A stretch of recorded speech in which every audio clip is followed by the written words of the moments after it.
Et aujourd'hui, on va s'intéresser à une troisième facette. Et en fait, on verra la deuxième partie de ce sujet-là la semaine prochaine parce que c'était trop dense. Mais c'est apprendre à obéir à Dieu en combattant le bon combat.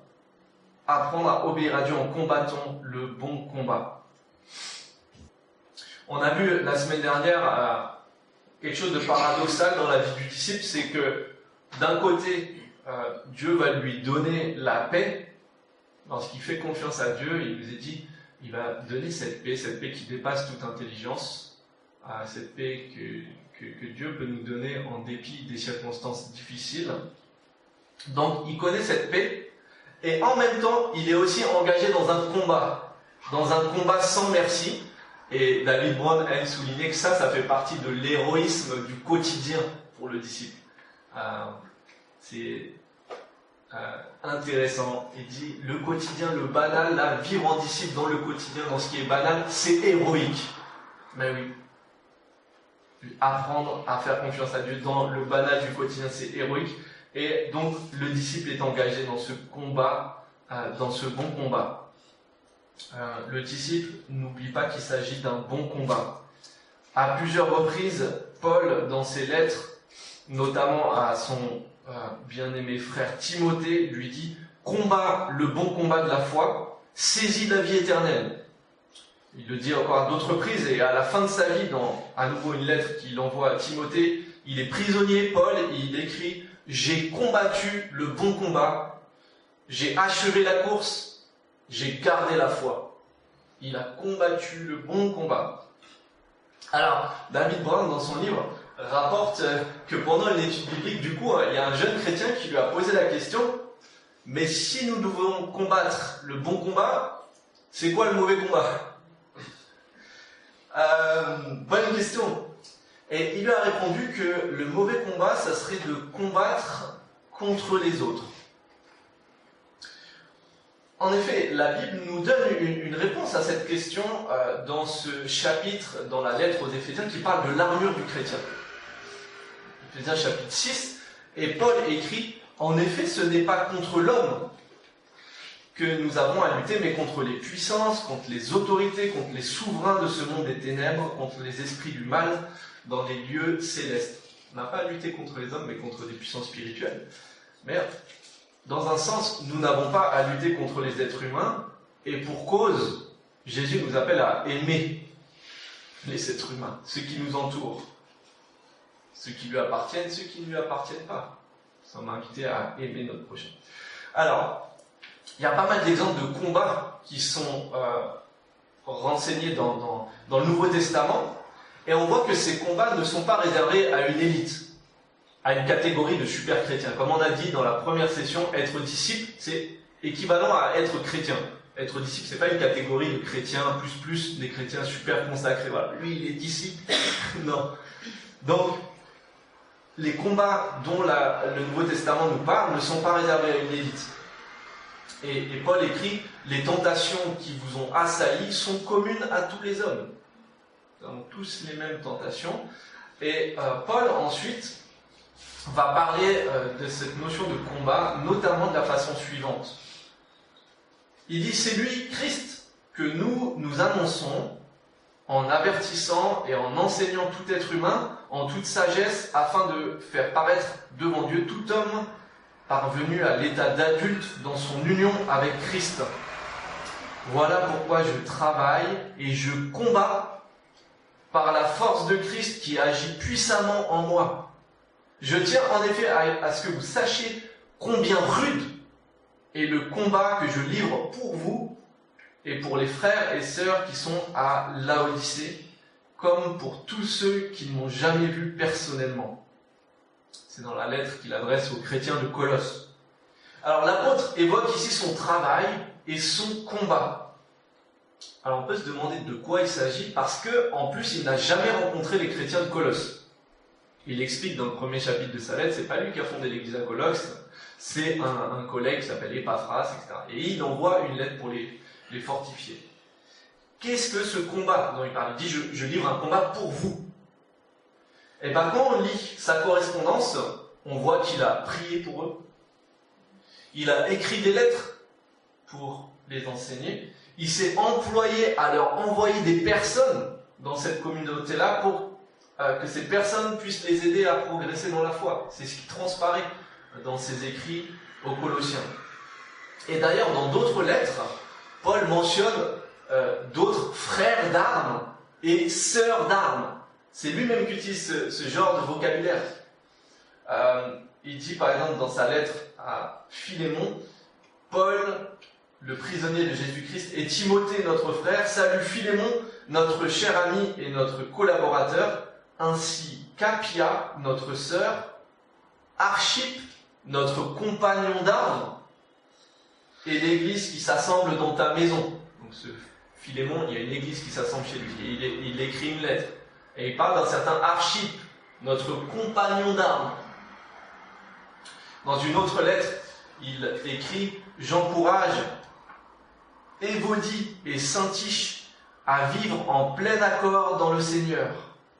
Toi aussi, mon fidèle collègue, je te demande de les aider, elles qui ont combattu pour l'Évangile avec moi, ainsi qu'avec Clément et mes autres collaborateurs dont le nom figure dans le livre de vie. » C'est la lettre qu'il adresse aux chrétiens de Philippe, en Asie mineure. Il parle de deux femmes qui ont combattu avec lui. Et d'ailleurs, cette mention de Évodie et Syntyche, qui avaient apparemment du mal à s'entendre, nous garde de tout angélisme. Une église n'est jamais parfaite. Mais ça aussi, ça fait partie du combat. Ce combat qui consiste à construire et à préserver les bonnes relations au sein d'une église en dépit de nos différences.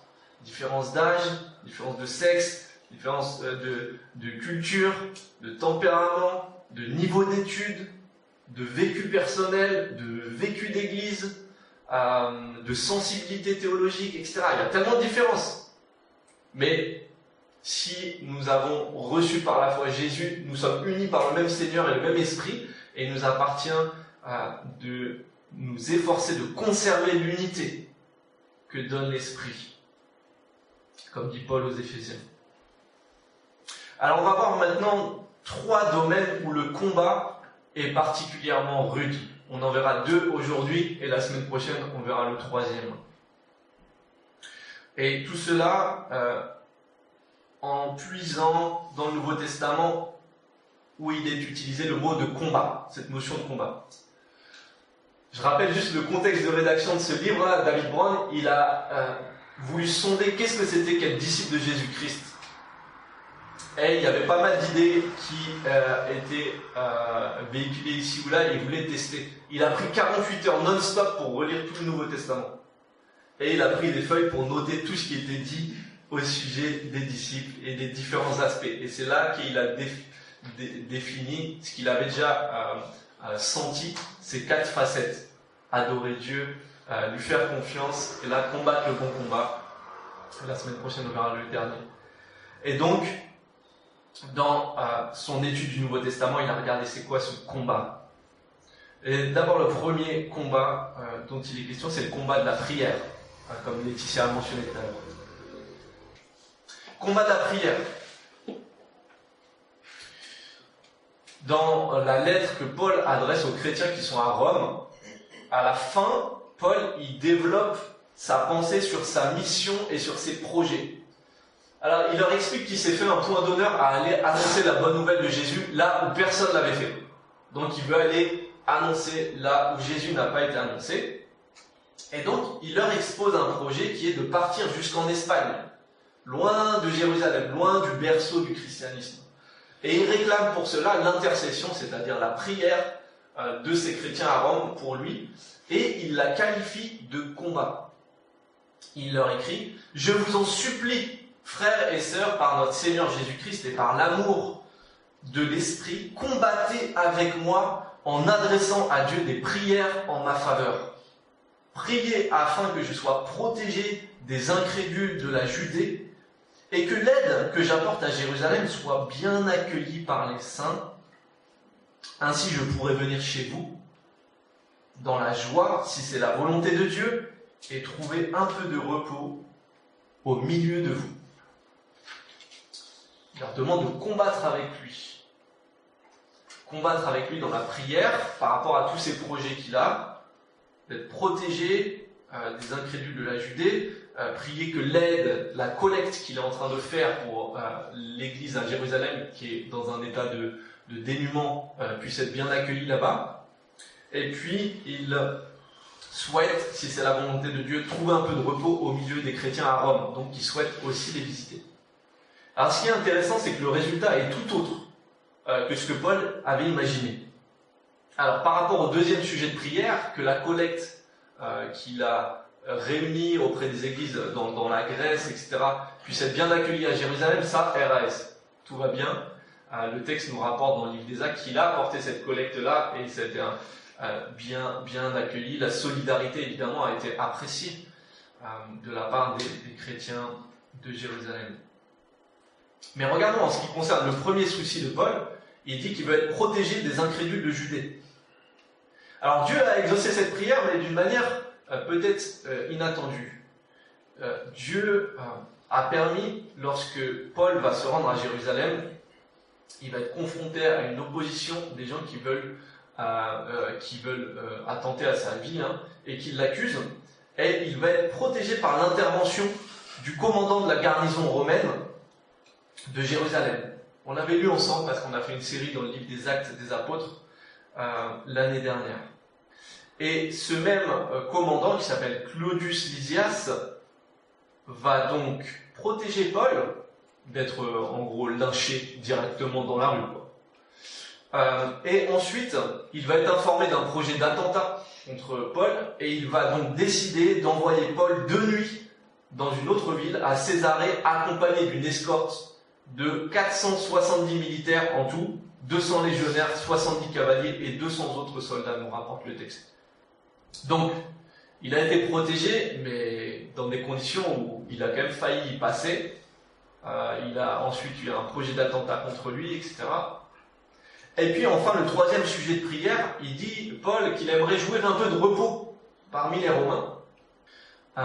Eh bien, tout cela va être exaucé, mais d'une manière un peu particulière. En fait, Paul étant accusé, à tort pour lui, il va demander à être jugé directement devant César.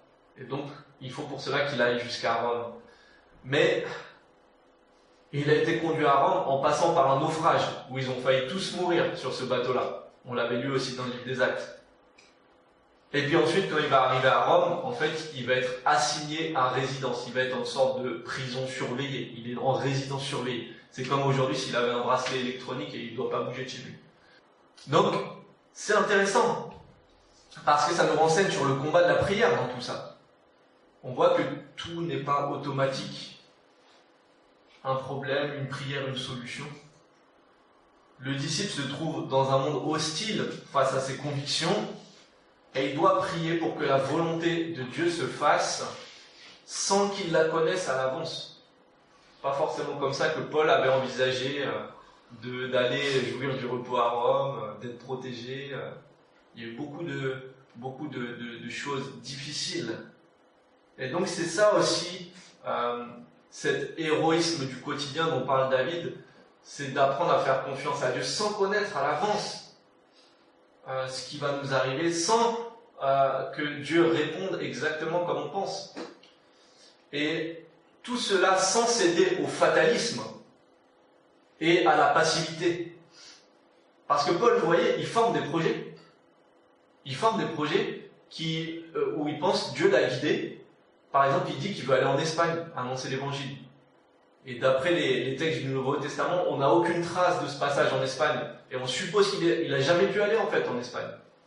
Mais il formait des projets, parce que Dieu lui avait donné une mission, et il fallait qu'il avance. Et qu'il forme des projets, si Dieu me dirait, je vais aller jusqu'au bout de l'Empire romain là-bas, jusqu'au bout du bout en Espagne, pour annoncer l'évangile. Il forme ce projet-là. Après, il s'attend à Dieu. Dans sa lettre, voilà, c'est ça le combat de la prière. C'est avancer aussi, on n'a pas toutes les cartes en main, mais on s'attend à Dieu. Dans sa lettre aux chrétiens, dans la ville de Colosse, Paul mentionne un homme en particulier qui combat dans ses prières. Cet homme, il s'appelle Épaphras. Épaphras, qui est aussi l'un des vôtres, et un serviteur de Jésus-Christ, vous envoie également ses salutations.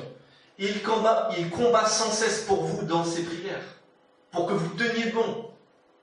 comme des adultes dans la foi, prêts à accomplir pleinement la volonté de Dieu. L'objectif de la prière d'Épaphras n'est pas vraiment spectaculaire. Il prie pour que vous teniez bon dans la foi. Il prie pour que vous teniez bon dans la foi. Et c'est un combat. Il combat sans cesse pour vous dans cette prière. Et quand on revient au chapitre 6 dans Éphésiens, avec ce moment où il est question de l'armure de Dieu que doit endosser le chrétien, on voit que cette armure-là ne vise pas autre chose. Parce que Paul dit « Revêtez-vous de toutes les armes de Dieu afin de pouvoir tenir ferme contre les ruses du diable. » Il dit encore « C'est pourquoi prenez toutes les armes de Dieu afin de pouvoir résister dans le mauvais jour et tenir ferme après avoir tout surmonté. » Verset 13. Verset 14. « Tenez donc ferme. » Encore une fois, David Brand souligne qu'il est approprié de parler de l'héroïsme du disciple qui ne lâche rien dans son désir de suivre son maître. Alors, en quoi la prière est un combat? On sait que la prière est un combat parce que c'est déjà un combat pour trouver le temps. Dans le flot de nos vies, il y a tellement de choses. Il y a souvent le travail qui prend beaucoup de notre temps. Aussi la famille, mais aussi les loisirs. On est dans une société du loisir. On a à profusion de regarder des séries Netflix ou etc. Et trouver le temps pour plutôt aller prier, ça c'est un combat. C'est un combat parce que Google, Facebook, toutes ces organisations-là, leur business, c'est que vous passiez le plus de temps sur votre smartphone ou sur votre ordi. Et ils sont très forts pour ça, ils ont des technologies pour ça. Donc c'est vraiment une lutte, c'est vraiment un combat pour trouver le temps. Dire là, non, je vais couper là mon Facebook à ce moment-là, je vais aller prier, je vais aller lire la Bible, quoi. Mais voilà le combat de la prière. On a toujours quelque chose à faire au moment où on pense à prier. Voilà. Ah, j'ai pas étendu le linge, je sais pas quoi. C'est un combat pour trouver le temps. C'est un combat pour trouver un lieu aussi. Jésus, dans une des recommandations qu'il donne à ses disciples, il dit « Va dans ta chambre, ferme la porte, tranquille.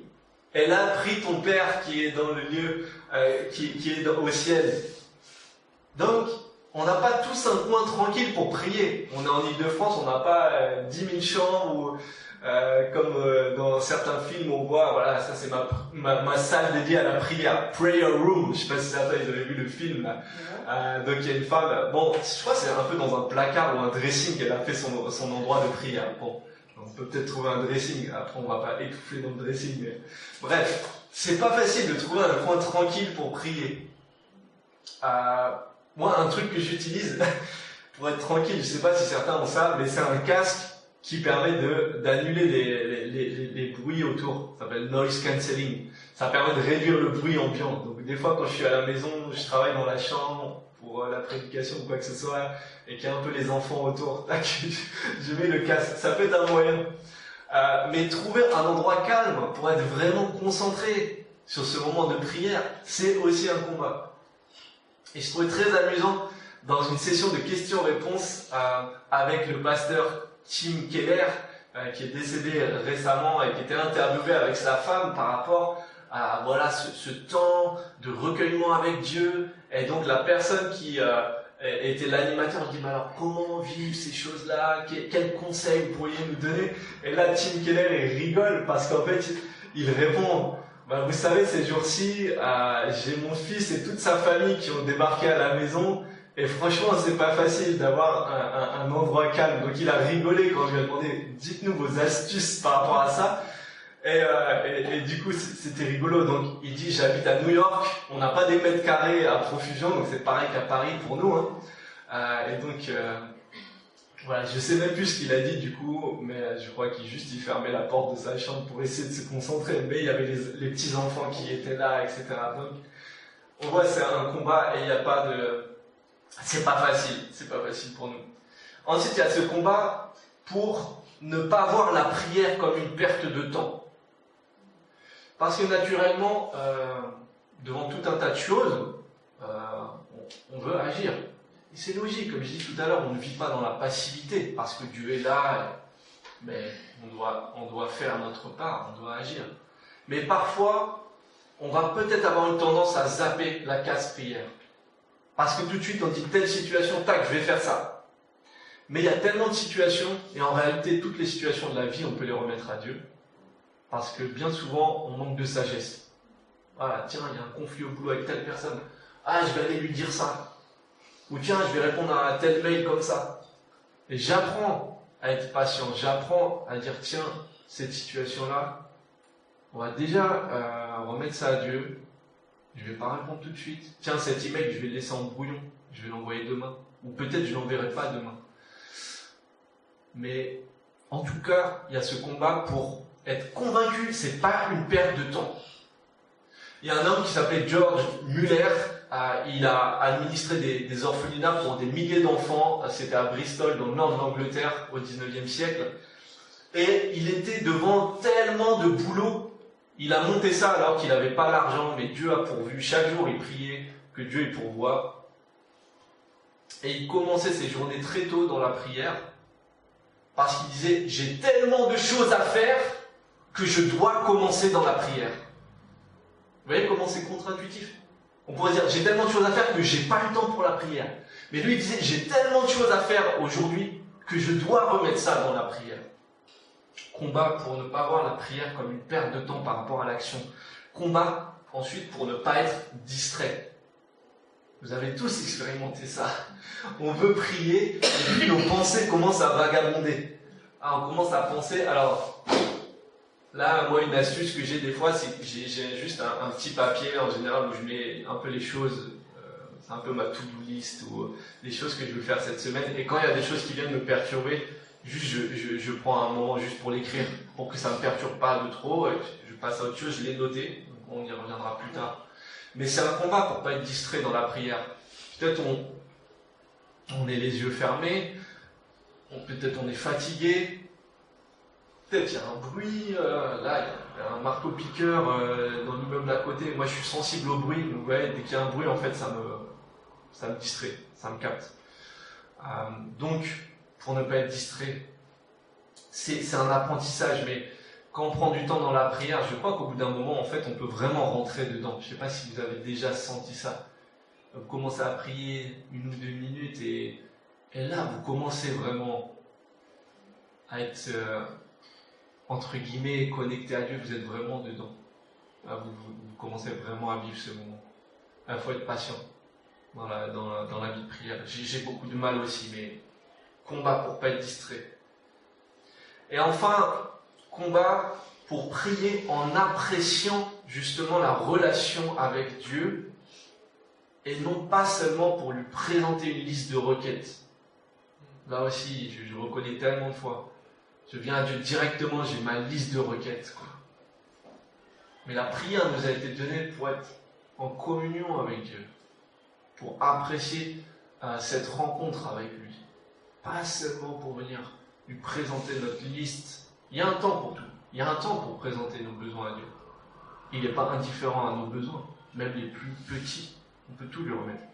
Mais en même temps, il faut apprendre à apprécier ce moment comme étant un moment qui nourrit notre relation à Dieu. Ça aussi, c'est un apprentissage. Par le moyen de la prière, au fond, le disciple apprend à dépendre de Dieu et à entrer dans ses projets en demandant son aide et sa force pour faire sa volonté. Et il demande ça pour lui-même et aussi pour les autres chrétiens. Il faut prier aussi pour nos frères et sœurs qu'ils arrivent aussi à le vivre. Combat contre la prière, vous voyez, déjà c'est tout un sujet en soi. Deuxième combat qu'on va voir aujourd'hui, le combat contre le péché. Et l'auteur de la lettre aux Hébreux écrit « Vous n'avez pas encore résisté jusqu'au sang dans votre combat contre le péché. » C'est difficile d'exprimer le combat contre la tentation et le péché en des termes plus extrêmes. Vous n'avez pas résisté jusqu'au sang dans votre combat. C'est fort, hein? C'est un combat. Le disciple connaît des luttes pour obéir à la volonté morale de Dieu révélée dans les Écritures, révélées dans la Bible. Il sait qu'il appartient au Seigneur par la grâce seule, parce que Dieu l'a accueilli alors qu'il n'était pas méritant. Il s'appuie sur cette grâce seule. C'est le point de départ pour construire sa vie de disciple, en abandonnant son ancienne manière de vivre et en la remplaçant par un comportement différent. Et Paul parle, décrit, donne une liste de différents changements que Dieu a accomplis ou que Dieu veut accomplir dans la vie des chrétiens. Dans sa lettre aux Éphésiens chapitre 4, il dit des choses assez simples. Il dit le menteur va renoncer au mensonge. Le voleur, il va cesser de voler, il va chercher à travailler pour gagner sa croûte, etc., etc. Mais le message général, il dit vous ne devez plus vivre comme avant. Il dit vous ne devez plus vivre comme les païens, les sans-dieu, ceux qui ignorent Dieu. Vous ne devez plus vivre comme avant, mais mener la vie sainte que produit la vérité. Pierre, dans une de ses lettres, on va même citer un commandement divin. Vous serez saints, car je suis saint, dit le Seigneur. Parole tirée du livre du Lévitique, et il se la réapproprie, il la répète aux chrétiens. Vous serez saints, car je suis saint. Il ne faut pas comprendre cette exhortation comme une liste de choses à faire ou à ne pas faire. Voilà, ça c'est être saint, il ne faut pas faire ça, il faut faire ça. Ou encore être saint comme étant une prise de distance par rapport aux personnes qui ne sont pas chrétiennes pour ne pas être polluées. Voilà, pour être saint, il faut respecter une distance de sécurité là, avec les gens qui ne sont pas chrétiens parce que je veux rester saint. Vous voyez, il y avait toutes ces notions de sphère de sainteté dans l'Ancien Testament, le pur, l'impur, ce qui est saint, ce qui n'est pas saint. Jésus, il n'a pas dit de se retirer du monde, il a dit je prie le Père qui vous garde du mal. Je ne te prie pas de les ôter du monde, mais de les garder. Et donc, c'est pas non plus ça en tant que tel, être saint. Bien sûr, on est invité à ne pas reproduire une manière de vivre insensée et qui ignore Dieu, ça c'est sûr. Mais on n'est pas appelé à se couper des gens qui nous entourent. On ne s'associe pas aux gens qui nous entourent dans ce qui ne plaît pas à Dieu, bien sûr. Mais on est appelé à les aimer, on est appelé à les rencontrer. Vous savez, Jésus, il passait beaucoup de temps avec des gens qui avaient vraiment une vie pas top.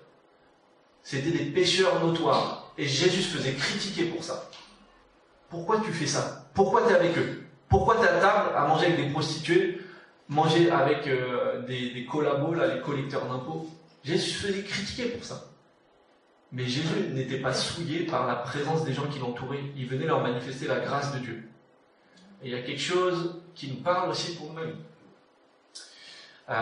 Cette exhortation à être saint, c'est ce désir de plaire à Dieu qui est implanté dans le cœur du disciple dès sa conversion. Si j'ai été sauvé moi-même de mon propre péché, de ma propre voie où je m'égarais, je veux suivre maintenant le Seigneur. J'ai ce désir de lui plaire, j'ai ce désir que ma vie elle puisse maintenant l'honorer alors qu'autrefois elle le déshonorait. Et en langage théologique, on parle de sanctification. C'est pas un mot qui est écrit dans le Nouveau Testament, mais c'est avec ce terme-là qu'on a désigné ce processus à combattre le bon combat aujourd'hui, le combat contre le péché. C'est cet appel à être saint, c'est ce qu'on appelle la sanctification. C'est ce processus de transformation de notre être si nous sommes convertis à Jésus. C'est ce processus qui vise à nous faire mener une vie en conformité avec la volonté de Dieu. C'est ce processus par lequel nous sommes appelés à ressembler de plus en plus à Jésus. Et ça, c'est un processus qui dure toute la vie. Parce que nous ne serons délivrés de la lutte contre le péché qu'un jour, lorsque nous serons glorifiés, nous serons transformés et nous n'aurons plus à lutter contre le mal, contre le péché nous-mêmes. Ça, c'est la sanctification, à ne pas confondre avec ce qu'on appelle en théologie la justification. C'est le fait que Dieu nous a déclarés justes en raison du sacrifice de Jésus à la croix. Ceci qu'on a accepté par la foi, ça c'est un don de Dieu. Et ça c'est quelque chose que l'on reçoit d'une manière instantanée et définitivement acquise. Ça, c'est un processus dans lequel on est appelé à grandir. Processus qui fait appel à l'Esprit de Dieu, à l'intervention de Dieu dans nos vies, parce que lui-même vient changer notre manière de vivre, vient nous interpeller sur ce qui est bon, ce qui est juste, et processus en même temps qui fait appel à notre volonté, à notre combat, à notre part, pour chercher à ressembler de plus en plus à Jésus. On n'est pas laissé à nos propres forces, l'Esprit de Dieu nous y aide. Mais on est appelé à grandir dans ce processus. Processus qui dure toute la vie. Alors comment mener ce combat concrètement? Eh bien, ça revient à ce verset qu'on a lu au début. Encouragez-vous les uns les autres, chaque jour, aussi longtemps qu'on peut dire aujourd'hui, afin qu'aucun de vous ne s'endurcisse, trompé par le péché. Et le mot aujourd'hui, je l'ai mis en gras ici, il est essentiel. C'est aujourd'hui que ce combat il a lieu. L'association des alcooliques anonymes a bien compris l'importance de cette notion d'aujourd'hui pour toutes les personnes qui ont un problème avec l'alcool. Et sur leur site, voilà ce qu'ils écrivent. Ils disent, l'alcoolique anonyme ne jure jamais de ne plus boire. Il ne fait jamais de promesse qu'il engagerait à ne pas boire demain. Le membre des alcooliques anonymes reconnaît que son plus grand problème, c'est de rester sobre dans le moment actuel. Les 24 heures d'aujourd'hui sont la seule période de sa vie où il peut accomplir quelque chose en regard de son problème. Hier a disparu, demain n'est jamais là, mais aujourd'hui, se dit-il, aujourd'hui, je ne prendrai pas un verre. Ouais, en fait, le combat, il est là maintenant. Il est là maintenant à mener dans le quotidien. Et en quelque sorte, le disciple demande à Dieu la grâce de résister aujourd'hui. Résister dans le présent. Et en même temps, il n'oublie pas le verset suivant, qui est un remarquable d'équilibre. Un verset qui incite le disciple au combat contre le péché, tout en le déculpabilisant. Jean écrit, « Mes petits enfants, je vous écris ces choses afin que vous ne péchiez point. » Donc combat pour ne pas pécher. Et si quelqu'un a péché, nous avons un avocat auprès du Père.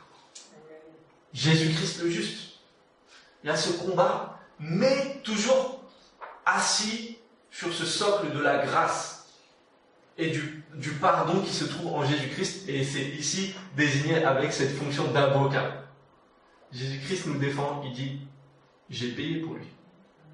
Il a chuté, mais il revient à moi dans la repentance et j'ai payé. Pour le disciple, une partie du combat consiste donc aussi à confesser son péché, c'est-à-dire reconnaître et regretter chaque action, chaque parole, chaque pensée qui n'a pas glorifié son maître. Ça fait partie du programme pour celui qui est chrétien, celui qui est disciple, 24 sur 24. Il y a des moments où on doit revenir au Seigneur. Là, Seigneur, là, j'ai pas assuré ce que j'ai dit, ce que j'ai fait, c'était pas bon. C'était pas édifiant, c'était pas bon pour ma famille, c'était pas bon pour mes collègues. Pardonne-moi, aide-moi à pas retomber là-dedans, aide-moi. Et tout à nouveau se réapproprier le pardon qui se trouve en Jésus-Christ.